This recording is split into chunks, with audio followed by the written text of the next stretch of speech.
Hello everybody, today we have come to Taunton Castle. You see the entrance for the old castle just behind me there.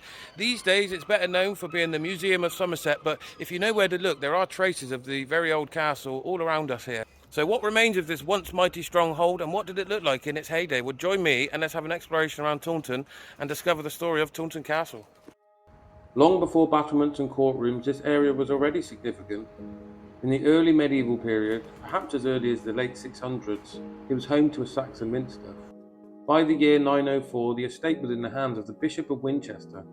There have been a large number of archaeological excavations at Taunton Castle over the year, many of which have revealed human skeletons dating to the Saxon period, long before the Norman stonework that can be seen today.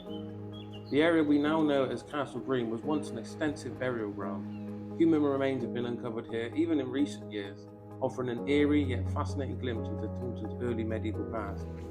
Construction of the stone castle began in the early 1100s, and soon an imposing keep was taking shape, the remnants of which can still be seen today in the gardens of the Castle Hotel.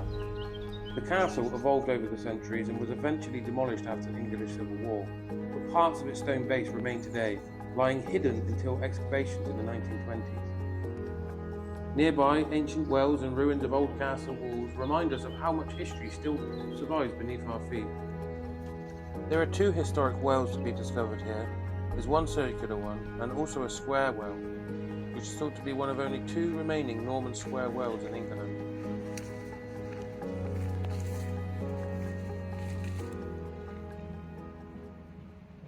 Castle Bow has got to be the oldest complete piece of architecture still standing in Taunton.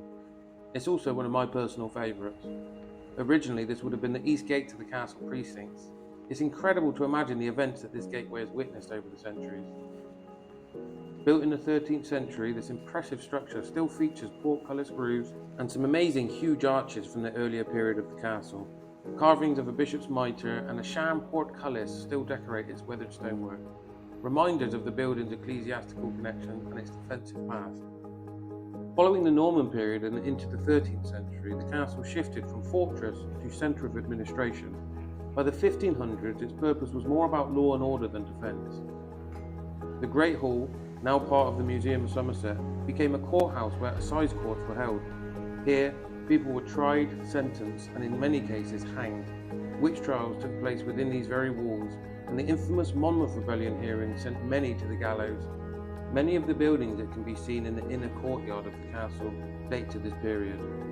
In fact, the Great Hall, where these grim trials were held, is said to be haunted by none other than Judge Jeffreys himself, also known as the Hanging Judge because he sentenced so many people to be hanged. Legend tells us he stayed in the nearby castle house, and apparently his presence is still felt by some who walk those halls today.